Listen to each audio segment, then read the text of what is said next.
Ok, vediamo se... Ecco, ora non si vede, aspetta. Lo sapevo, ci vede solo me. Perché? Perché? Perché non ho copiato il link? Aspettate un attimo.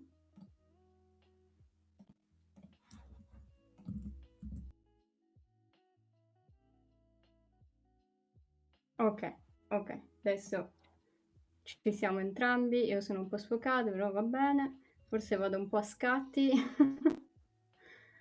Non lo so. Sì. Mi senti? Io ti sento. Mi senti bene?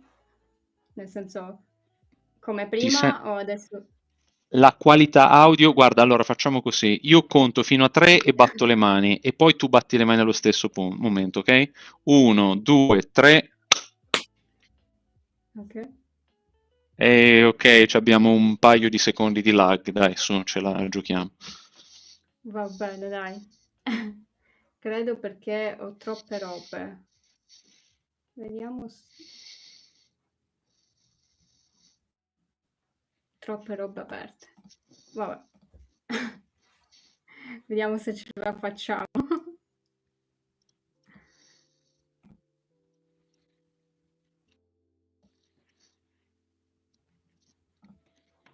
Ok. Aspetta un attimo, ci sono, ci sono. Non mi muovo. Scusatemi. Scusatemi. Sono terribile, lo so. Però va bene, possiamo iniziare. Spero che non è un problema questo ritardo per te, Tommaso. Spero possiamo farcela. Nessun problema. Ok, grazie mille. La prossima volta magari cerco di fare meglio, ecco. Però Compra il insomma, computer nuovo, dai. l'ho Tanto comprato l'anno adesso, scorso, non posso comprarlo. eh, tanto adesso costano poco. Ho sentito che la RAM adesso te la regalano. Vabbè, dai, se mi dici così, allora lo devo comprare. Cioè, No, no. Non so se hai letto che cioè, OpenAI, Sam Altman, che è diventato tipo il Grinch, ha comprato, non so, tipo il 40% della produzione di RAM globale. Volevo comprarmi un serverino qualche giorno fa, ho guardato i prezzi e ho detto, aspettiamo. vabbè, puoi aspettare, effettivamente, aspetti un po' e poi li compri come Eh beh, investimento.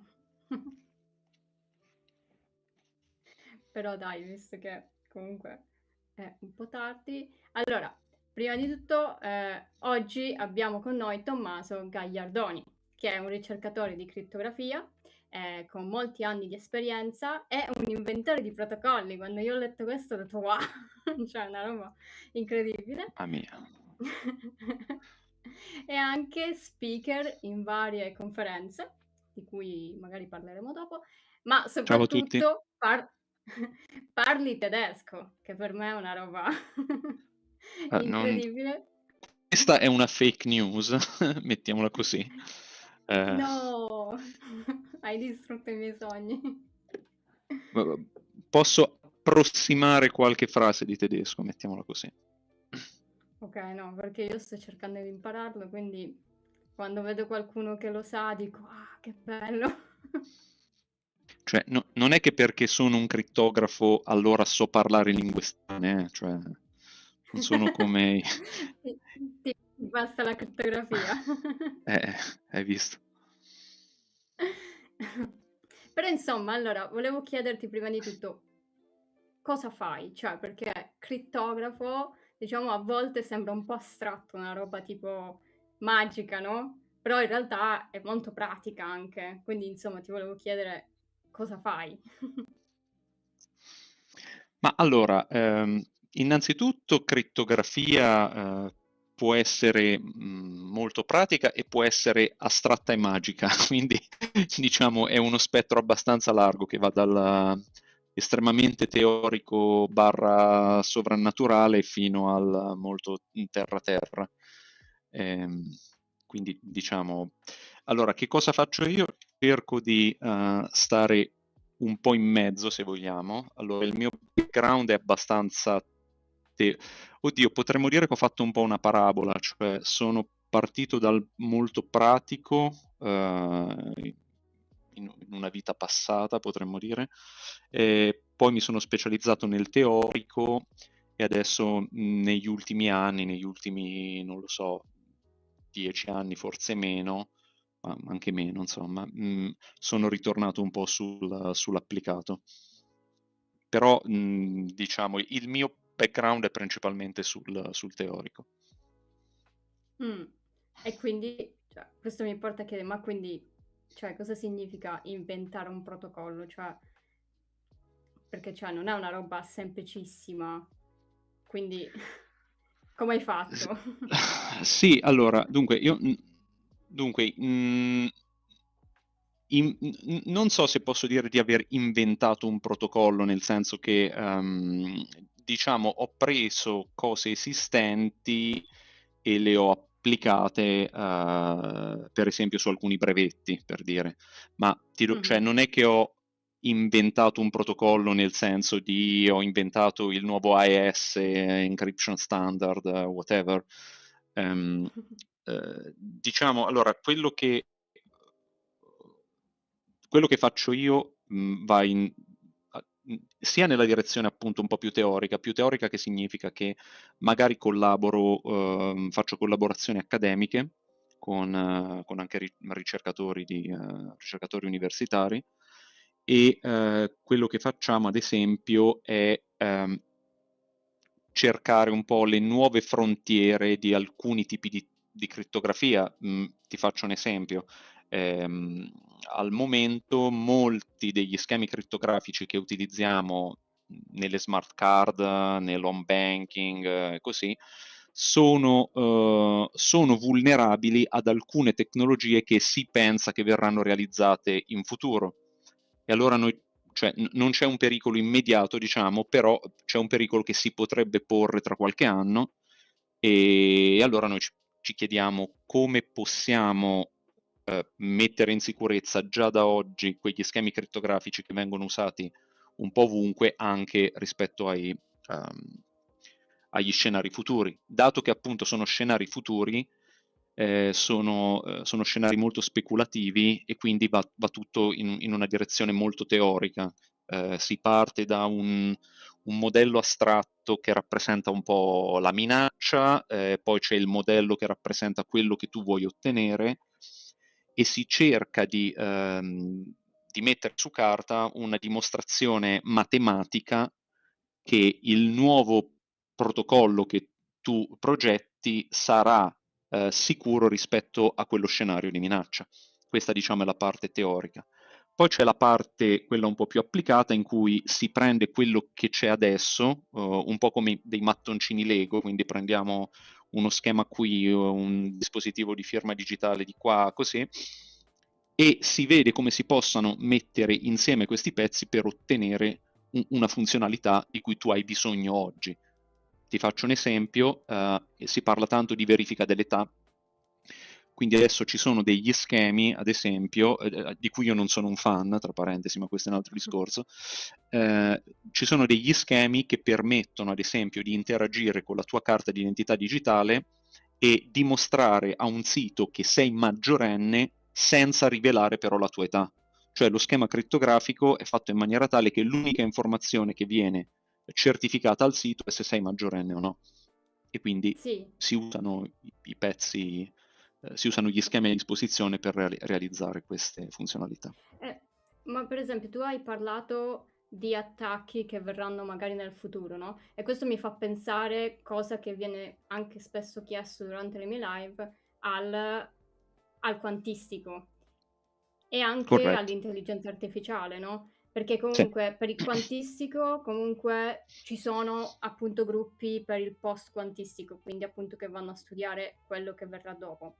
E quindi io Mhm. ti voglio chiedere come vedi prima di tutto l'intelligenza artificiale con la crittografia, se potrebbe essere un problema o magari un aiuto, e per quanto riguarda il quantistico, mh,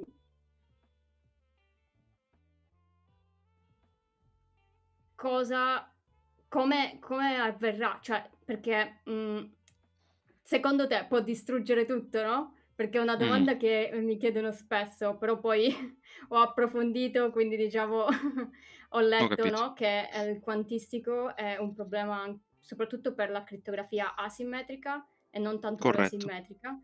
E quindi ti volevo chiedere cosa si può fare anche con l'asimmetrica. Allora, ci sarebbe da parlare ore del mio Sì. argomento preferito. Comunque, diciamo, hai abbastanza colto nel segno, nel senso che se ti dovessi dire un po', se dovessi riassumere un po' qual è il mio campo, dove si va a infilare, diciamo, la mia area di interesse tra il teorico e il pratico, il sunto è che io mi focalizzo su scenari in cui ci sono degli avversari con capacità non standard, con capacità che esulano oltre i modelli tradizionali. Che cosa significa? Che se ci sono molte branche di crittografia applicata che guardano ad esempio, che ne so, siamo nel 2026, il computer più potente al giorno d'oggi a tot teraflop, whatever, e allora noi progettiamo uno schema che sia resistente a quel computer. Mentre invece la mia area di ricerca va un po' oltre, quindi io mi focalizzo su scenari che cercano di prevenire un po' nel futuro quello che avverrà.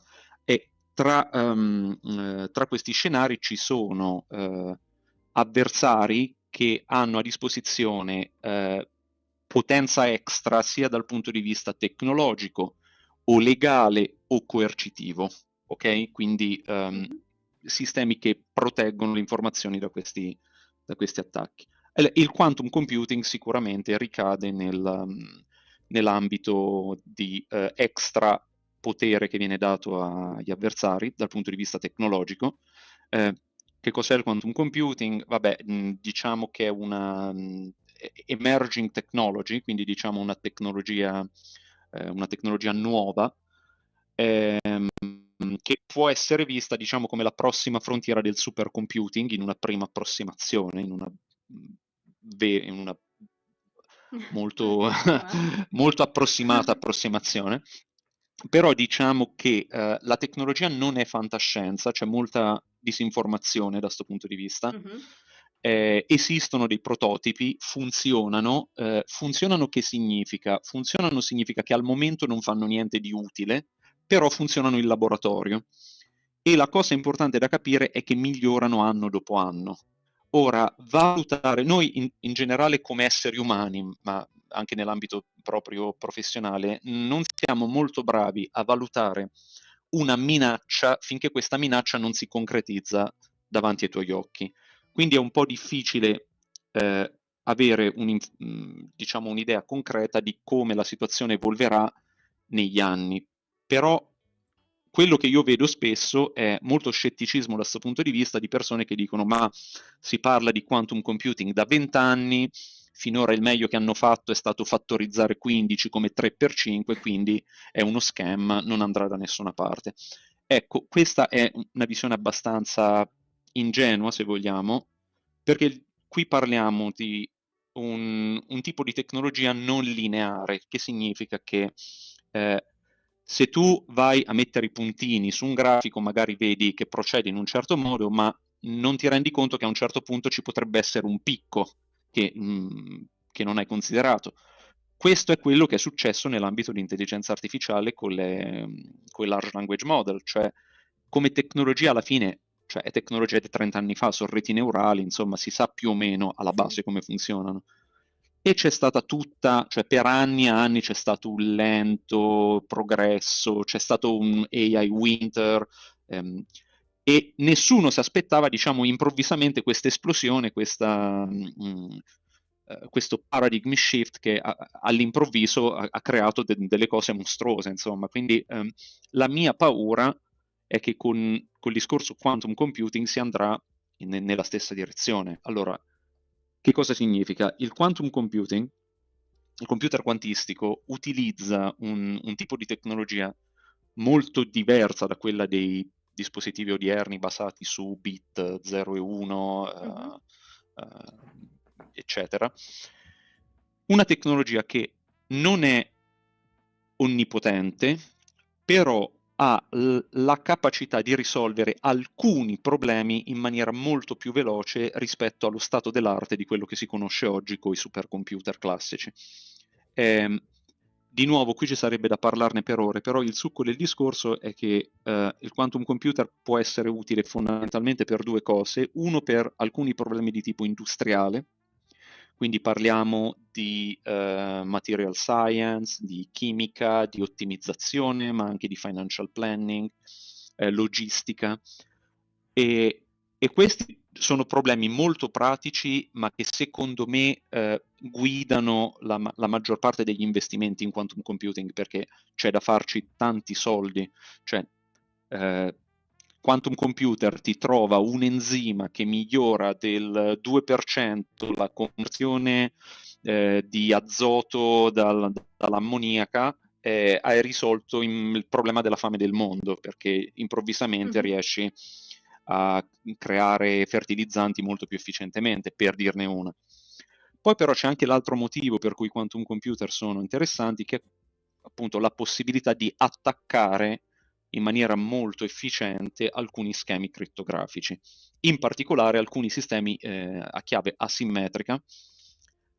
E la cosa è un po' sfortunata perché, cioè, appunto, se vogliamo quasi casualmente, si tratta dei sistemi più importanti che abbiamo a disposizione al giorno d'oggi per rendere sicuro insomma, il backbone di sicurezza odierno, Sì. insomma, i certificati digitali, crittografia simmetrica, eccetera. Quantum computer potrebbe un giorno arrivare a rompere questi sistemi.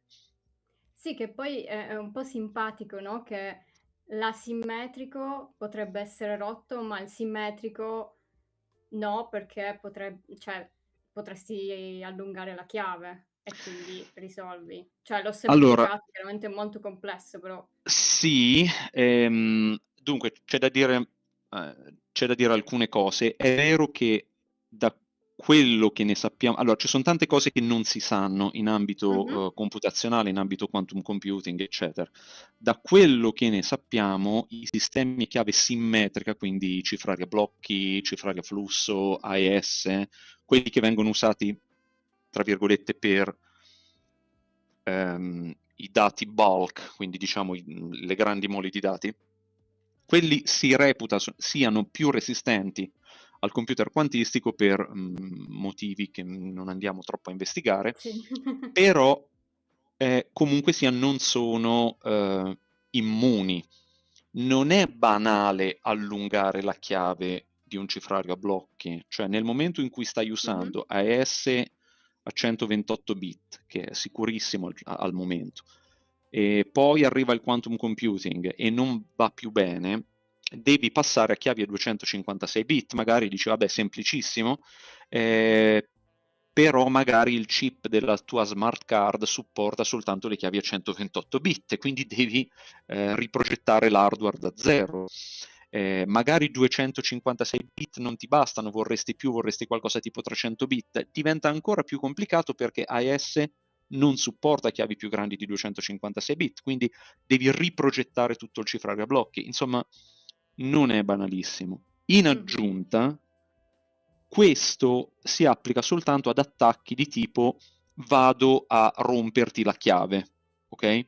okay. Ma negli ultimi anni sono usciti fuori dei nuovi modelli teorici che fondamentalmente dicono che con il quantum computer si potrebbero forse, chissà, realizzare altri tipi di attacchi che non hanno troppo a che fare con la lunghezza della chiave, ma hanno a che fare con la struttura del tuo codice. E in quel caso conta più l'implementazione hardware che la chiave. Puoi avere una chiave lunghissima, ma magari il quantum computer riesce comunque a romperti il tuo schema perché il tuo hardware non è stato progettato a dovere. Quindi è vero che la crittografia asimmetrica ha problemi più grossi, ma questo non significa che la crittografia simmetrica Mh-mh. sia immune. Ok, grazie, questa cosa non ci avevo pensato effettivamente, quindi anche utile per me. È effettivamente interessante. Però volevo tornare un po' indietro e chiederti come sei diventato crittografo, cioè se una persona volesse diventarlo, cosa potrebbe fare? Allora, bella domanda. Dunque, io non credo che ogni storia sia abbastanza diversa, giusto? Io ti Sì. posso raccontare un pochino quello che è stato il mio percorso, però diciamo che credo che il mio interesse sia nato effettivamente per la crittografia stessa, ovvero ricordo sto scenario quando ero ragazzetto, parliamo di primi anni delle scuole medie, credo, non lo so. Sai, non c'erano non avevamo i cellulari io sono dell'83, quindi capisci. E quindi ci si tiravano i bigliettini, tipo i mafiosi che tirano i pizzetti, no? Hai presente? Quindi hai il compagno di Sì. banco, cominci a chiacchierare, poi la professoressa dice: "Ah, voi due fate casino, separatevi", e allora tiri i bigliettini da un banco all'altro, però ogni tanto manchi il bersaglio, il bigliettino rotola dall'altro compagno, lo prendono, si fanno gli affari tuoi e magari c'è scritto qualcosa di molto compromettente sul bigliettino, no? Quindi col mio amico dell'epoca ci inventammo questo sistema, questo semplice schema crittografico in cui tu rimpiazzavi a mente, proprio rimpiazzavi le consonanti e le vocali secondo un certo schema, semplicissimo, che però funzionava. Più di una volta l'insegnante arriva come man in the middle attack, prende il foglietto, dice adesso vi incastro, lo apre, segue espressioni di disappunto e vabbè, finiamo lo stesso dal preside, però almeno Non si non si sa vedeva. quello che avevamo scritto, che magari sarebbe stato anche peggio. Quindi diciamo, vabbè, il mio interesse è nato un po', forse anche, se vogliamo, io non avevo un computer all'epoca, però comunque c'era già nell'immaginario collettivo, no? Sai, film sugli hacker, quindi che mi ha sempre affascinato molto, dico, ah, sta roba è fighissima, sarebbe bello poter comunicare in maniera privata, in maniera che nessuno sa cosa dici, eccetera. Da lì quindi è nato un po' questo interesse per la crittografia, che ho sempre, diciamo, da ragazzetto seguito un po' a livello sudoku, no? Poi però durante, diciamo, il liceo, comunque le scuole superiori, ho scoperto per la prima volta appunto sto discorso della crittografia asimmetrica, che è una cosa che Mm. lì per lì mi ha assolutamente confuso, perché ma com'è possibile se tu hai una procedura che prende un messaggio in chiaro, lo trasforma in un messaggio cifrato, prendi la stessa procedura, fai il processo inverso, devi riottenere la stessa cosa. Com'è possibile che qui servano due chiavi, una per andare in un verso e una per l'altro? Sta cosa mi ha reso pazzo, no? Ho detto la devo capire. E quindi da lì ho cominciato a interessarmi appunto della matematica che c'è dietro, lì ho detto, sai che c'è sta roba è figa, se voglio capirla devo studiare matematica, quindi lì vabbè, mi sono iscritto alla facoltà di matematica, ho fatto un percorso appunto di matematica pura. Ok. Poi da lì ho fatto il dottorato in crittografia e quantum computing e da lì poi, dopo il dottorato, sono passato per IBM, dove ho cominciato a ritornare un pochino più nell'applicato. Dopo IBM sono andato a un'altra compagnia di cyber security con un team di ricerca in cui appunto mi sono buttato più sul lato applicativo, implementativo e da lì poi adesso dirigo il team di ricerca in un'azienda di blockchain fondamentalmente, quindi sempre appunto a livello applicativo. Però ecco, diciamo questa è stata un po' la mia parabola, ecco. Ma secondo te ha senso continuare dopo il dottorato o ha più senso, anche per la tua esperienza, magari iniziare in azienda? Perché comunque in azienda magari è difficile trovare un lavoro come ricercatore, ma il dottorato non so quanta ricerca poi effettivamente fai. Non lo so, magari è un po' generico perché anche dipende dove lo fai il dottorato, però insomma, non so. Sì, questa è, diciamo, una cosa molto personale, ti direi. Io, prima di fare il dottorato, cioè, a me è piaciuto molto studiare matematica, ok? A me, alla fine, è stata una bella esperienza, insomma, comunque erano cose interessanti. Ehm, e io avevo una visione del mio futuro tutta accademica, cioè dire, vabbè, io adesso faccio il dottorato, poi farò un posto, poi diventerò professore, resterò in accademia, eccetera. Poi sono cambiate alcune cose, giusto? Quindi durante il dottorato, quando effettivamente ho toccato un po' più con mano la vita accademica, ho detto, ma forse ci sono altre possibilità, e quindi ho esplorato un po' la vita un po' fuori dall'università, che comunque è sempre un po', rimango sempre un po', ma forse sarebbe stato bello rimanere in accademia, non lo so. Però riguardo la tua domanda, diciamo un dottorato ti dà, secondo me, dipende appunto, come hai detto te, dove lo fai, può darti un'impostazione molto accademica, cioè quindi molto orientata in accademia si fa così, pubblicazioni, eccetera, ma oppure può darti, come dire, la possibilità di vedere degli approcci che poi puoi sfruttare in industria. Ora, è vero che quando vai in industria le possibilità di fare ricerca si riducono molto, ok? Perché in industria lo scopo è fare soldi, ok? Esatto. Eh, Ci sono anche però appunto delle aziende in cui parte del valore è dato dalla ricerca che fanno. Quindi se vuoi continuare, cioè è possibile continuare a fare ricerca in industria, ehm, chiaramente è un po' più difficile, Mhm. eh, devi raggiungere dei compromessi che comunque devi raggiungere anche in accademia, perché in accademia, insomma, di cui mi sono reso conto è che non è che diventi postdoc o professore, quindi è tutta ricerca, anzi, il picco della ricerca lo fai quando sei studente di dottorato e poi più vai avanti e meno ricerca fai e più devi smazzarti grant o non lo so, partecipare a vari board, supervisionare studenti, lezioni. Quindi se ti piace la ricerca devi fare un dottorato perenne, ecco. Ok, va bene. E anche il fatto che comunque tu ti sia spostato all'estero è stato, ora non voglio entrare nel personale, però secondo te in Italia c'è la possibilità di lavorare in ricerca in crittografia o ti sei spostato proprio perché magari c'erano poche possibilità? Dunque, io mi sono spostato per tutta una serie di motivi che avevano forse più a che fare col personale che altro, che però non rimpiango, anzi, avrei voluto pensarci prima di andare fuori.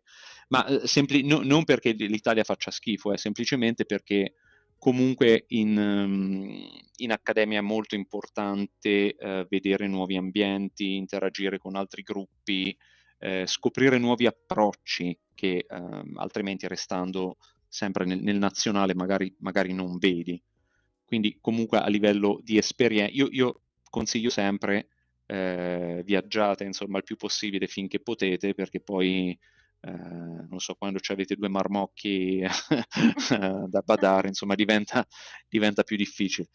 Però in Italia c'è la possibilità di fare ricerca in campo crittografico, c'è anche la possibilità di trovare lavoro in industria con tutte le difficoltà, tutti i caveat dell'ambiente italiano, ovvero l'accademia in Italia si sa un po' com'è, quindi ci sono pochi centri prestigiosi, super competitivi e, e comunque è difficile, diciamo, trovare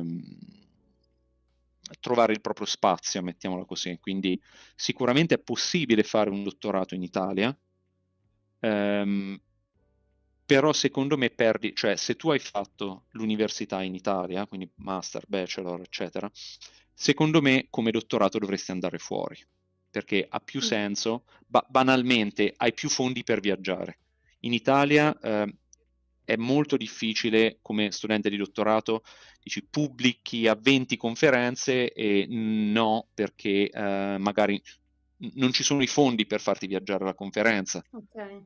Quindi spesso io ho visto advisor che si sono trovati il dilemma di dire allo studente: ma c'hai un bellissimo paper qui, mandalo alla conferenza, amici del Brustengolo, perché è qui vicino e quindi costa poco, piuttosto che mandarla a Ah, una conferenza prestigiosa che però prestigioso. magari è negli Stati Uniti Sì. quindi insomma è un Ma po' brutto. ok, questo non la sapevo, mi mancava.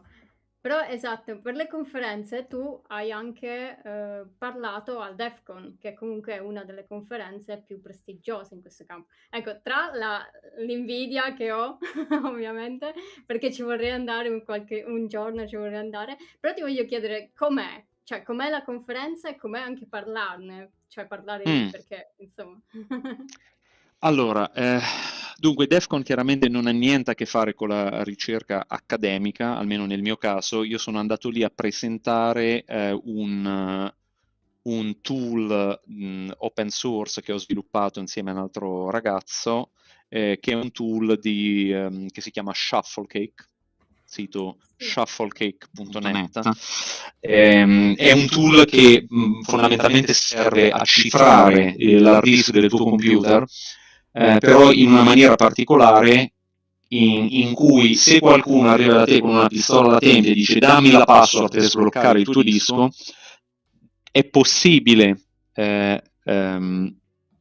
mentire all'avversario senza essere sgamato fondamentalmente, quindi senza che un'investigazione forensica possa stabilire che hai mentito. Quindi diciamo è più un tool dello spirito hacker, se vogliamo, per questo l'abbiamo presentato ad EFCON. Ora, io devo dire, sfortunatamente questo talk non è stato dato al main stage di DEFCON, ma è stato dato a DEFCON Demo Labs, che comunque è un evento all'interno di DEFCON in cui tu presenti tool open source. Nel main stage più che altro vanno talk su attacchi o su cose di attualità, insomma. Comunque, DEFCON fighissimo, è molto cyberpunk, se vogliamo, molto alternativa, così. Devo dire che dal poco che ho visto io, ci sono stato 2 volte a DEFCON, però da quello che ho visto comunque non è immune da drammi del tipo ma questo talk non lo, è stato sponsorizzato dall'NSA e allora non lo vogliamo, oppure questo talk è troppo commerciale. Eh, Ah, ci sono sempre non c'è più, secondo me, da quello che ho visto, lo spirito puro hacker di 20 anni fa, pur rimanendo sicuramente una delle conferenze di prestigio e di assolutamente rappresentative dello spirito hacker. sì, no, ho visto alcune lamentele infatti a riguardo che dicevano che effettivamente non è più la conferenza di una volta. Ovviamente io non so com'era una volta, però ho letto insomma anche di altre persone che si lamentavano un po', non lamentavano, però insomma dicevano questa cosa, quindi forse non sei l'unico. No, però diciamo che insomma è anche facile lamentarsi di queste cose, però sono un po' first world problems, no, se vogliamo, cioè comunque la conferenza è-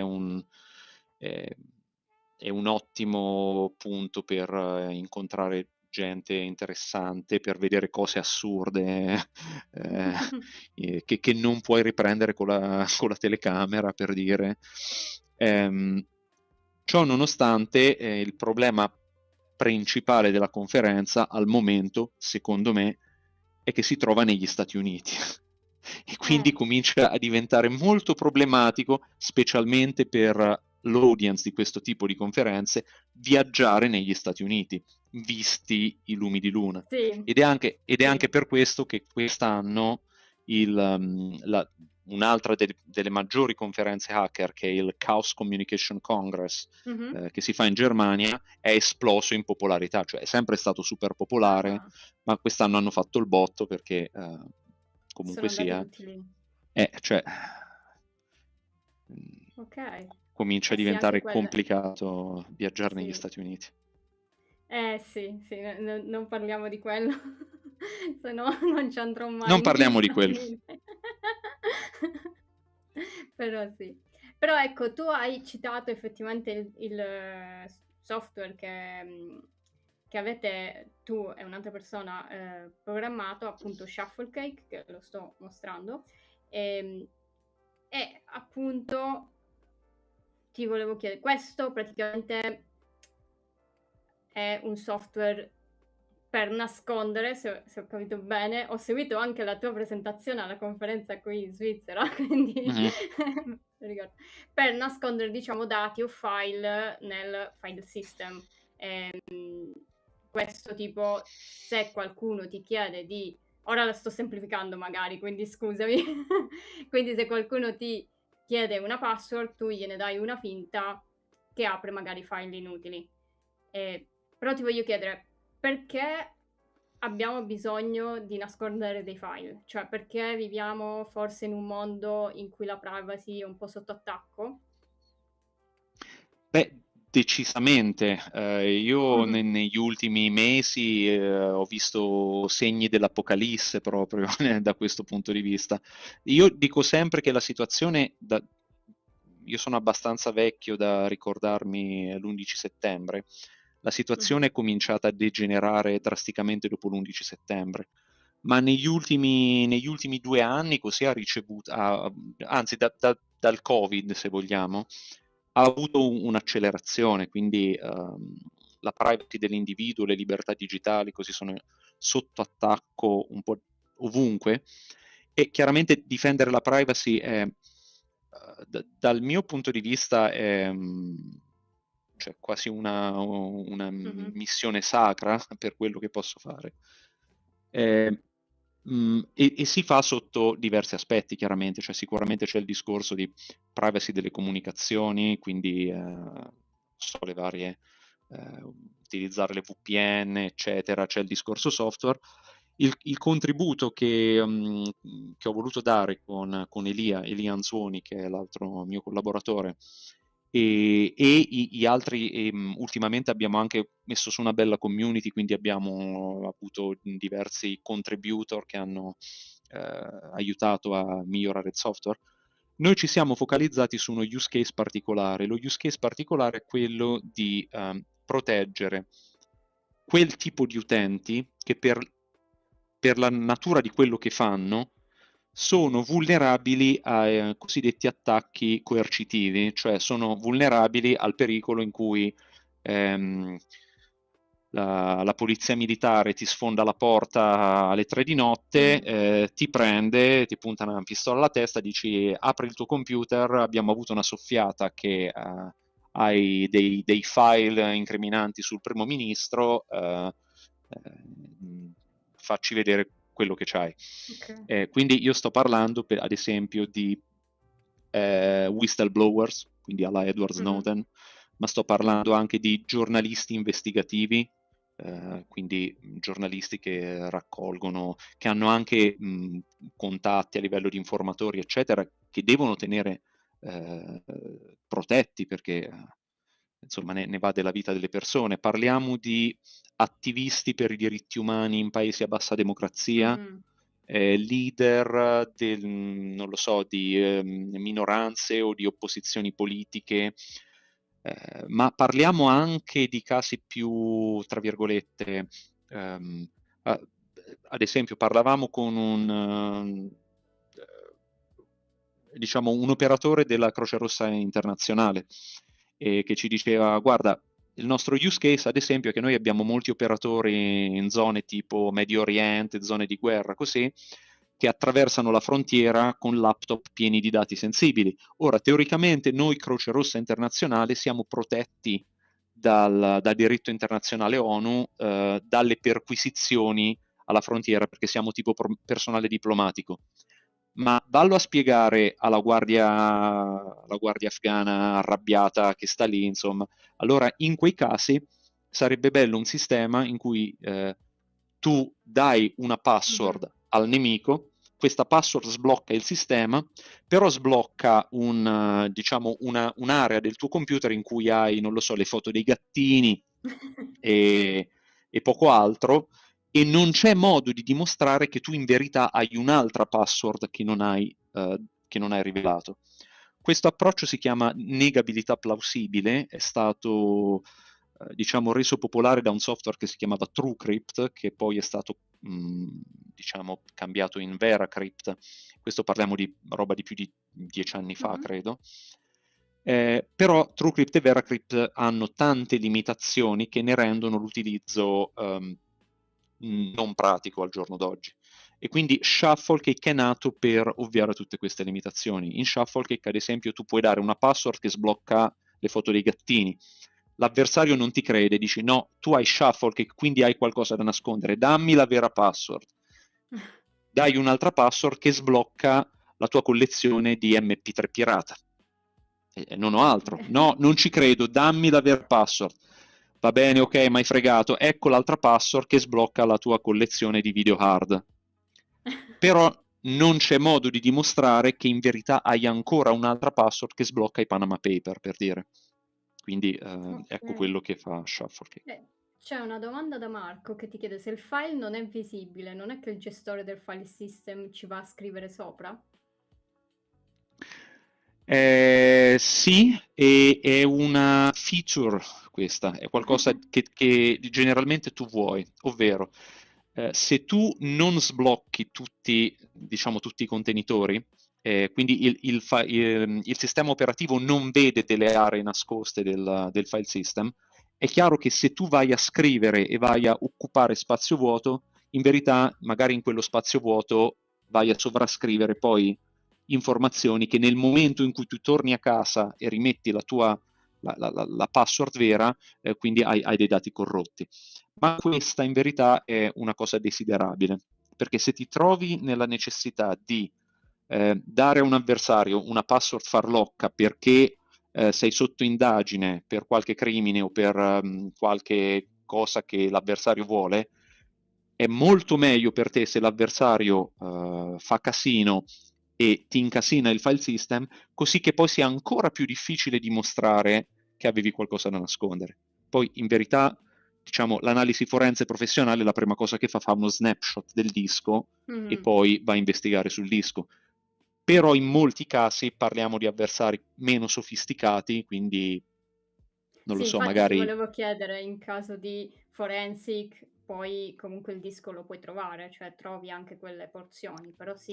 no, cioè dipende.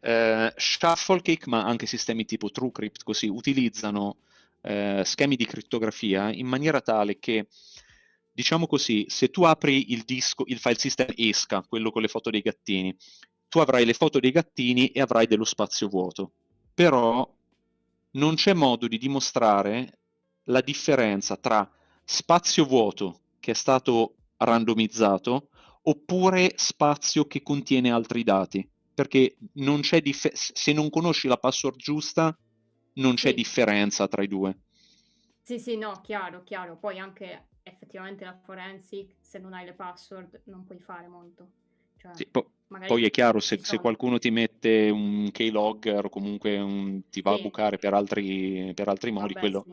è un altro mondo, insomma. Però noi con Shufflecake ci focalizziamo su questo particolare use case, ovvero tu non sei Ok, sotto indagine, ma improvvisamente lo diventi nel momento in cui l'avversario si accorge di te e dice: ah, voglio sapere cosa hai nel disco. ok. Ma relativo a questo, ultima cosa, poi magari chiudiamo. E relativo proprio a questo e al fatto della privacy. Cosa ne pensi di chat control? Oh, uno dei miei argomenti preferiti. Eh, mh, Dunque, ti potrei rispondere in bianco e nero, cioè dirti che è una sciocchezza e tutto quanto, ma secondo me il problema è che è appunto uno dei sintomi di un qualcosa che sta succedendo a livello globale. C'è chi lo chiama late stage capitalism, c'è chi lo chiama enshittification, non lo so, comunque diciamo c'è una specie di collasso di quella che è il modello democratico che è andato avanti per tanto tempo, e chat control è uno dei sintomi, se vogliamo. Dal punto di vista implementativo è una gran porcata, e anche idealmente, da un punto di vista ideale, a me sembra che c'è una classe politica che non è che non ha imparato niente dalla storia, perché già negli anni 90 si parlava di Clipper chip, le crypto wars, eccetera, ma non ha proprio interesse a imparare dalla storia, perché si cerca di ottenere un vantaggio che poi è economico, perché dietro chat control, leggetevi, c'è un bellissimo report investigativo di Balkan Insight, in cui praticamente si scopre che ci sono solo interessi economici di big tech corporation dietro. Però insomma si cerca alla fine di controllare la popolazione e fare i propri interessi economici, semplicemente desiderando che un modello coercitivo possa funzionare. Cioè è come dire, facciamo finta che la matematica non esista e che si possano fermare i cattivi semplicemente appunto dicendo che 1 più 1 non fa 2. Questa cosa non funziona e non funzionerà mai. Ecco. E chat control è appunto è stato un tentativo abbastanza scandaloso, che non è ancora completamente naufragato, tra l'altro, quindi Mhm. dobbiamo comunque tenere alta la Sì, guardia da questo sì, punto sì. di vista, ma è solo un sintomo di qualcosa più grande che sta succedendo. Adesso si sta spingendo tanto per la verifica dell'età online, che è soltanto il Sì. primo passo per la verifica obbligatoria dell'identità online, che poi sta già portando alla guerra al general private computing, quindi al giorno d'oggi se non hai un telefono certificato da Google o Apple e che quindi non ti permette di fare quello che vuoi col tuo hardware, cioè tu stai semplicemente affittando l'hardware e lo stai affittando da un'azienda, una big tech americana che fa quello che vuole da Mm. questo punto di vista, praticamente non puoi fare parte della società e diventerà sempre più difficile, secondo me, utilizzare il proprio hardware per gestire la propria vita.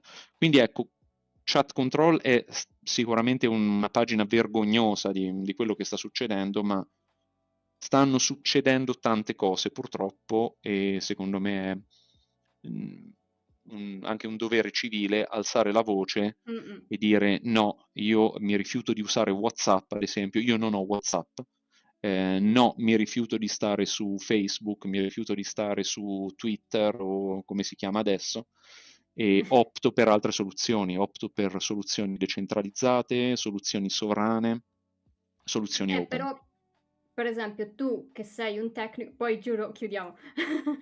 Però tu che sei un tecnico, magari queste cose le sai sicuramente, però le metti in pratica, sai metterle in pratica. Per esempio, se vuoi usare, per esempio, Shuffle Cake oppure Grafene OS, no, per telefono, così tu sai come utilizzarle. Però l'utente medio, sì, magari canali come il mio che cercano di aumentare la consapevolezza aiutano, però poi come le fanno? Perché comunque a volte ci vuole il tecnico. Hai assolutamente ragione e dunque quello che ti posso dire è che questo è uno dei motivi per cui negli ultimi anni appunto sono uscito dalla mia bozza matematica e mi sono anche spostato un po' più sul sociale, un po' più sul discorso Okay. divulgativo. Io ho un canale su Mastodon in cui cerco di parlare di questo tipo di topic e secondo me appunto la sfida al momento non è tanto inventarsi degli schemi, delle tecnologie spaziali che fanno cose assurde, è effettivamente colmare questo gap che rende difficile l'accesso a questa tecnologia da parte dell'utente comune. ma ti dico anche un'altra cosa. Al momento lo scoglio non è, cioè quello di cui mi sono reso conto poi anche insomma invecchiando se vogliamo, è che non si possono trovare soluzioni tecnologiche a problemi di tipo politico e sociale. Cioè bisogna lavorare prima di tutto Mhm. sulla consapevolezza delle persone, sul politico, sul sociale e, e solo dopo capire, cioè, perché le soluzioni tecnologiche ci sono già se vogliamo, basta cercarle, basta farle adottare. Però se non c'è, io ogni volta che torno in Italia mi strappo i capelli perché a me sembra che in Italia non si possa vivere senza WhatsApp. Io vedo, devo Eh, chiamare il comune, magari non c'è il telefono del comune, c'è la chat di WhatsApp. Devo chiamare il parrucchiere non so, per prendere un appuntamento per la figlia o che altro, c'è la chat di WhatsApp. È assurda questa cosa.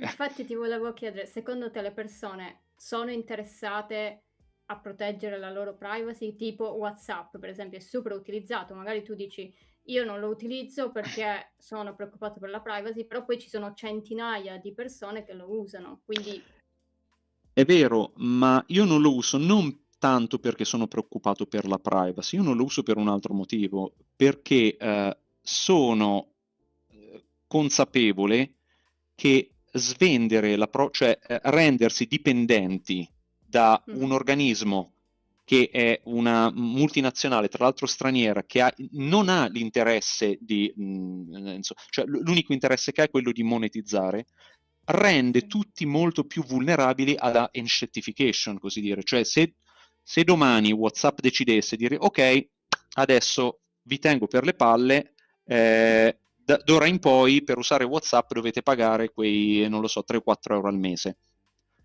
Diventa molto difficile per le persone dire di no, perché mhm, ormai tutti usano WhatsApp. Andare via da WhatsApp, che cosa usi? Telegram. Vabbè, Telegram farà lo stesso magari, perché ormai sì, l'antitrust non esiste più, quindi quando uno fa una cosa di quel tipo, lo fanno tutti. Quindi il problema non è tanto la privacy, secondo me, che cioè, è importante, però al pubblico è un concetto astratto.